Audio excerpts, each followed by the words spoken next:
अबुल कलाम आजाद भारतीय स्वतंत्रता संग्राम के महान नेता थे, जिनका जीवन प्रेरणा का एक स्रोत है। उनका जन्म मक्का में हुआ, लेकिन भारत आने के बाद उन्होंने अपने जीवन को एक नई दिशा दी।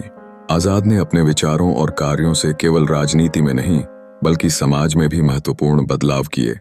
अपने विचारों के प्रति उनकी संवेदनशीलता और ज्ञान के प्रति उनकी लालसा ने उन्हें एक प्रभावशाली विचारक बना दिया। स्वतंत्रता संघर्ष के दौरान आजाद महात्मा गांधी के साथ एक महत्वपूर्ण भूमिका में थे। उन्होंने भारतीय राष्ट्रीय कांग्रेस को अपनी विचारधारा से प्रभावित किया और उसके अध्यक्ष पद पर रहे। उनके लेखन के माध्यम से, खासकर हिंदुस्तान अखबार के जरिए, उन्होंने सत्ताधारी ब्रिटिश सरकार के खिलाफ जन जागरूकता फैलाने का कार्य किया। उनका लक्ष्य केवल स्वतंत्रता प्राप्त करना ही नहीं था, बल्कि एक ऐसी मजबूत और समर्पित भारत की नींव रखना था जिसमें हर नागरिक को समानता का अधिकार हो। भारत की स्वतंत्रता के बाद अबुल कलाम आजाद देश के पहले शिक्षा मंत्री बने। उन्होंने देश में शैक्षिक सुधारों की दिशा में अनेक महत्वपूर्ण कदम उठाए। उनका ध्यान उच्च शिक्षा और वैज्ञानिक सोच पर केंद्रित था।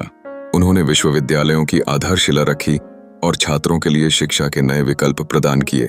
आज उनकी शिक्षा नीति और विचार आज भी हमारे समाज में गूंजते हैं, हमें यह याद दिलाते हुए कि शिक्षा समाज का मूल है। कलाम आजाद का योगदान केवल उनकी राजनीतिक गतिविधियों तक सीमित नहीं था।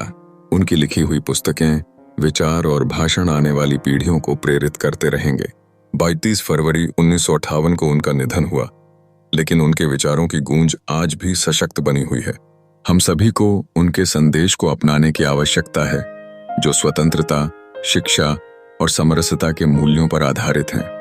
आजाद का जीवन हमें यह सिखाता है कि सच्ची स्वतंत्रता केवल बाहरी बलिदानों से नहीं, बल्कि ज्ञान, शिक्षा और समानता की दृष्टिकोण से आती है।